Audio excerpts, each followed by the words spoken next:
What's up guys, Ben Melican here back for Carl's Mystery Tackle Box. Today's video is going to be a little bit different.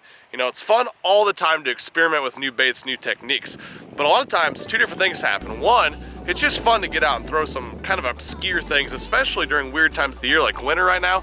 And two, a lot of times when you're throwing something different than everyone else is throwing, like this guy right here, you go catch more fish on it because it's something the fish flat out have not seen. So in today's video, I'm going to show you a way I like to fish this bait right here, and then another way that's kind of an obscure way to fish a bait that maybe you're more familiar with, but you've never seen anyone throw it like this before. So you're not going to want to miss this one. It's going to help you catch more fish this winter. Let's do it.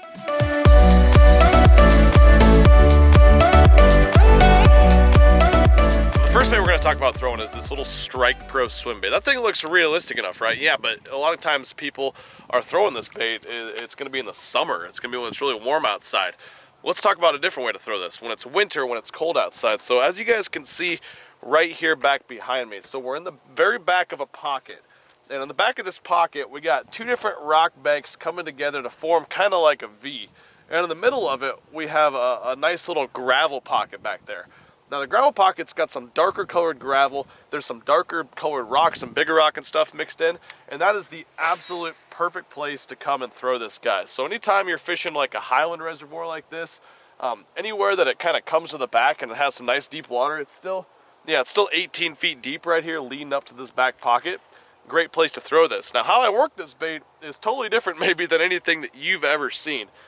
Instead of just casting it out and retrieving it, and this bait does have a really nice looking tight wobble, tight wiggle to it, I'll let it sink down about probably 5 or 10 feet, and I'm going to work this guy like a jerk bait. So we're just going to twitch it, let it sit, twitch it, let it sit. Maybe let it sit 5 or 6 seconds, and then we're going to give it a nice slow retrieve and stop it. Then we're going to twitch it again and kind of work it that way all the way back to the boat. So in my head, what that's doing, and this is a way that I've fished a lot of these jointed shad style swim baits throughout the years when the water cools down, but in my head it's mimicking a dying shad, a dying bait fish, just like a jerk bait is. So I'm fishing it in the same types of areas a lot of times as a jerk bait, but this is the type of bait that you're going to be throwing when you're looking for big mama. You're going to go try to find a 5, 6, 7 pounder.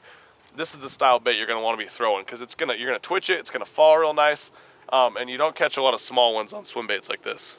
Now, like I said, I fish it like a jerk bait, and I actually throw in the same type of equipment as a jerk bait. I'll throw it on my jerk bait rod, or else it's just a small crankbait rod. This bait only weighs about a ½ ounce, so I can get away with like a 7.2 medium heavy power crankbait rod with a little bit slower action. I like a slower taper because you are throwing a treble hook bait. Don't want to pull the little hooks out of its mouth.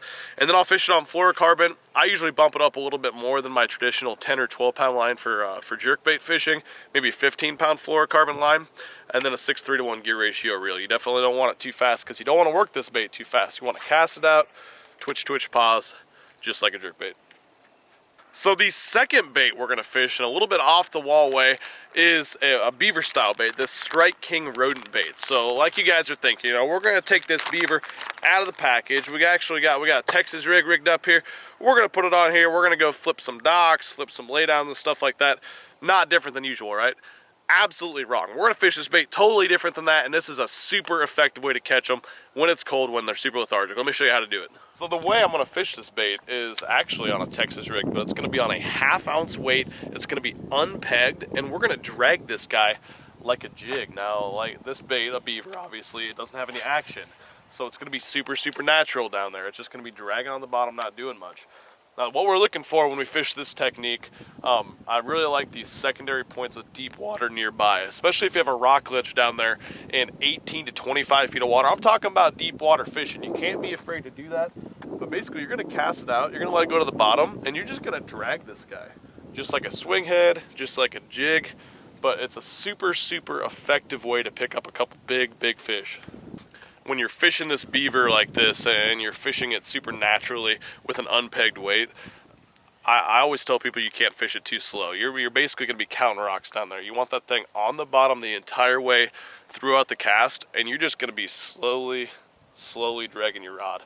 And oftentimes when you get a bite, it's going to be a tick, or you're just going to have your line get pushed forward. They're going to throw a little bit of slack in it, and you're just going to have to pick that line up super slow to get those bites. As far as equipment goes on this, you know, I like to throw it on jig rod, nothing too ridiculous here. 7.2 to 7.4 medium heavy or heavy action rods, 17-pound fluorocarbon, half-ounce tungsten weight, and a fast gear ratio reel. This is a Daiwa Tatula from Shop Karl's, 7.3 to 1 gear ratio reel. That way you can pick up that slack really, really fast when you get one that bites out deep. There we go. Dragging the old beaver. Doesn't feel like a bad one either.